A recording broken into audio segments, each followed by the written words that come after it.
श्रीमद् भागवत गीता दूसरा अध्याय। संजय ने कहा, हे धृतराष्ट्र, तब श्री कृष्ण व्याकुचित अर्जुन से बोले, हे अर्जुन, अनर्थ के सेवन करने योग्य अव्यश कारक मोह इस समय तुम्हारे मन में कहाँ से आया?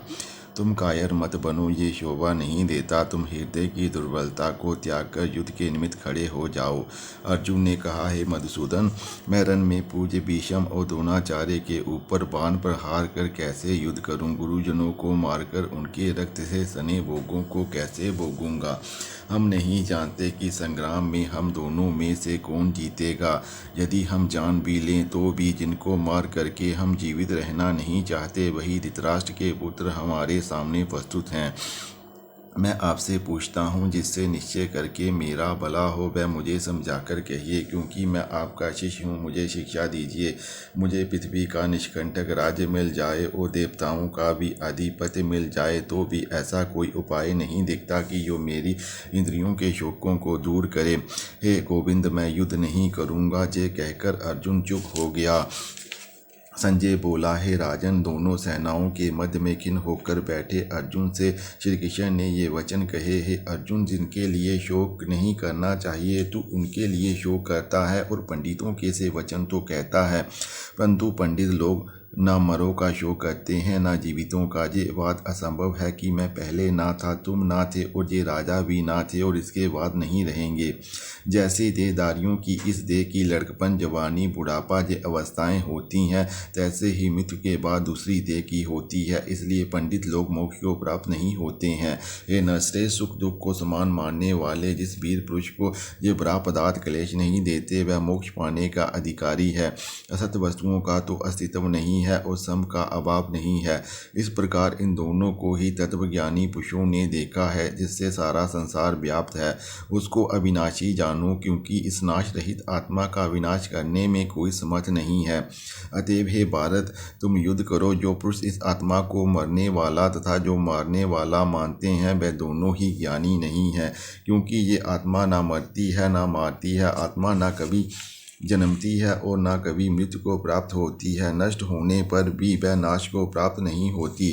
जो पुरुष इस आत्मा को नित्य, अविनाशी, निर्विकार और अजन्मा जानता है, वह किसको घात करावेगा और किसको मारेगा।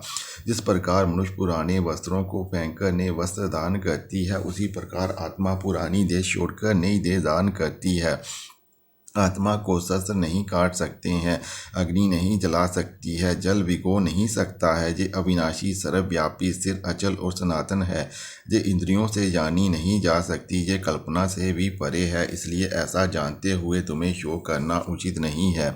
हे महाबाहो, यदि तुम इस आत्मा को नित्य जन्म लेने और नित्य मरने वाले ही मानते हो तो भी तुमको शोक नहीं करना चाहिए, क्योंकि जो जन्मा है उसकी मृत्यु और उसकी जिसकी मृत्यु हुई है उसका जन्म निश्चय है। अतएव जो बात अनिवार्य है उसके लिए सोच करना व्यर्थ है। जन्म लेने से पहले क्या था किसी को मालूम नहीं, फिर मरने के पीछे क्या होगा कोई नहीं जानता। ऐसी दशा में किस बात का सोच करना तुमको उचित है?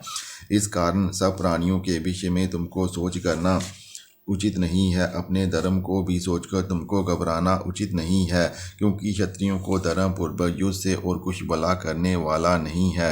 ये बात बिना इच्छा किए स्वर्ग का द्वार रूप ये युद्ध तुमको स्वतः प्राप्त हुआ है। यदि तुम अपने धर्म के अनुसार इस संग्राम को ना करोगे तो अपना धर्म और बढ़ाई खो बैठोगे। सब लोग सदा तुम्हारी अपकीर्ति करेंगे और प्रतिष्ठा वाले पुरुषों के लिए अवजस का होना मृत्यु से भी बढ़कर है।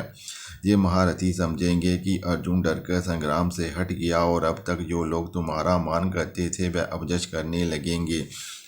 शत्रु लोग तुम्हारे पराक्रम की निंदा करते हुए अनेक प्रकार के दुर्वचन कहें, इससे बढ़कर दुख तुमको और क्या होगा। यदि तुम युद्ध में नष्ट होगे तो स्वर्ग का सुख भोगोगे और जीतने पर पृथ्वी तल पर राज्य करोगे।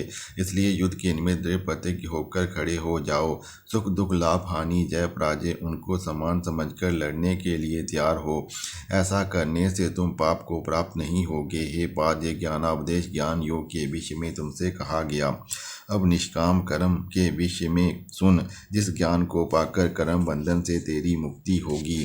कर्म योग मार्ग एक बार प्रारंभ किए बिना कर्म का नाश नहीं होता और विघ्न पड़ने पर भी शुभ फल होता है, और इस कर्म का केवल परम ही संसार के भेद से छुड़ाकर पूर्ण ब्रह्म प्राप्त कराता है।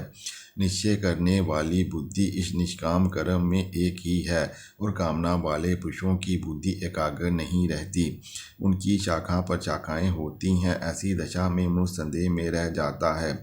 हे अर्जुन, अज्ञानी उस पुष्पिता वाणी को ही स्वर्ग सुख से बढ़कर कुछ नहीं समझते।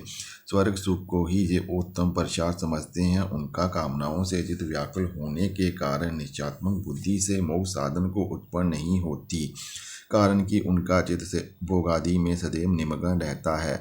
जिन मनुष्यों का चित्त इस प्रकार मोह लिप्त है और जिनकी आसक्ति भोग विलास और ऐश्वर्य में है, ऐसे पुरुषों के अंतकरण में निश्चयात्मक बुद्धि नहीं होती है। अर्जुन, वे त्रिगुणात्मक सकाम है, तुम निष्काम हो जाओ। सुख दुख को समान जानकर नित्य योग क्षेम आदि स्वार्थों में ना पड़कर धीरेवान और आत्मनिष्ठ हो। जैसे छोटे छोटे अनेक जलाशयों में मनुष्य का कार्य सिद्ध नहीं होता है, बड़े जलाशयों से वह सब प्रयोजन अनायास ही सिद्ध हो जाते हैं, उसी तरह संपूर्ण वेदों में कहा हुआ कर्मों का फल ब्रह्म में भक्ति रखने वाले मनुष्य को सहज ही में प्राप्त होता है।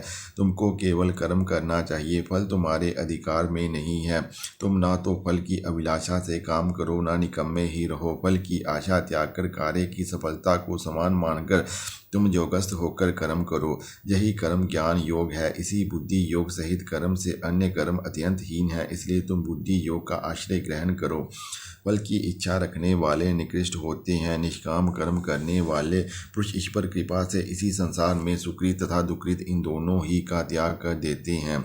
इसलिए तुम निष्काम कर्म में प्रवृत्त हो। कर्म फल को त्याग कर ही बुद्धि युक्त ज्ञानी पुरुष जन्म बंधन से हटकर मोक्ष को प्राप्त होते हैं।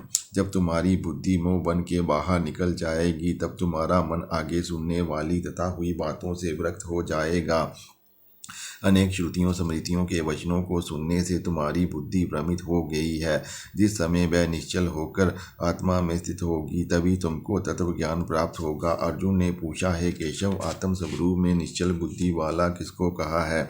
उसके लक्षण क्या हैं? श्री कृष्ण जी बोले, हे अर्जुन, जो महापुरुष मन की सब कामनाओं को त्याग देता है और अपने आप ही में प्रसन्न रहता है, उसको निश्चल बुद्धि कहते हैं। दुख में किसके मन को खेद नहीं होता और सुख में किसको आसक्ति नहीं होती, और प्रीति व क्रोध जिसके जाते रहते हैं, वह महात्मा सिर बुद्धि वाला मुनि कहलाता है। जो शुभ पदार्थ प्राप्त होने से हर्ष नहीं करता, अशुभ से अप्रसन्न नहीं होता, उसी को स्थिर बुद्धि जानना चाहिए। और कछुआ जैसे अपने अंगों को सिकोड़ लेता है, उसी तरह जो पुरुष अपनी इंद्रियों को विषयों से हटाता है, उसी की बुद्धि स्थिर जाननी चाहिए। निराहारी पुरुष के विष घट जाते हैं, परंतु विषयों में उसकी चाह बनी रहती है। ब्रह्म का अनुभव होने पर चाह भी घट जाती है। हे अर्जुन, मोक्ष में प्रत्यक्ष करने वाले विद्वान व्यक्ति को भी प्रबल इंद्रियां बलात्कार से उसके मन को जीत लेती हैं। इसलिए सब इंद्रियों को विषयों से रोक मेरे विषय में तत्पर हो जावे। जिसने इंद्रियों को वश में कर लिया, उसी की बुद्धि निश्चल है। जो पुरुष विषयों के ध्यान में रहता है, उसकी प्राप्ति हो जाती है। प्राप्ति होने से कामना होती है, इच्छा के पूर्ण न होने से क्रोध की उत्पत्ति होती है, क्रोध से अविवेक होता है, अविवेक से सम्मन शक्ति नष्ट हो जाती है, सम्मन शक्ति के नाश होने से बुद्धि क्षय होती है। जिसकी बुद्धि का नाश हुआ, वह विनाश को प्राप्त होता है। जो पुरुष राग द्वेष से रहित हो अपने मन को वश में रखता है, वह शांति को प्राप्त होता है। शांति मिलने पर सब दुखों का नाश हो जाता है। प्रसन्नचित्त वाले की बुद्धि निश्चल होती है। जो पुरुष योग युक्त नहीं है, उसकी निश्चल बुद्धि उत्पन्न नहीं होती। ईश्वर में भावना नहीं होती, भावना के ना होने से शांति प्राप्त नहीं होती। अशांत को सुख कहाँ से मिलेगा? जैसे वायु नाव को जल में खींच ले जाती है, उसी प्रकार इंद्रियां उस पुरुष की बुद्धि का नाश कर देती हैं जिसका मन विषय सिद्धि से इंद्रियों के पीछे लग जाता है।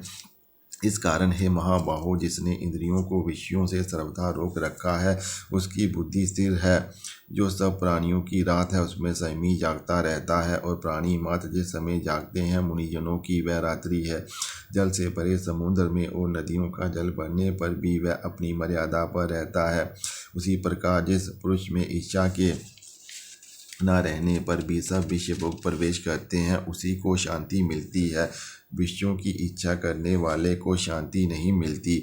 जो सब कामनाओं को छोड़कर तथा इच्छा रहित विचरता है और ममता अहंकार जिसमें नहीं है, वह शांति को प्राप्त होता है।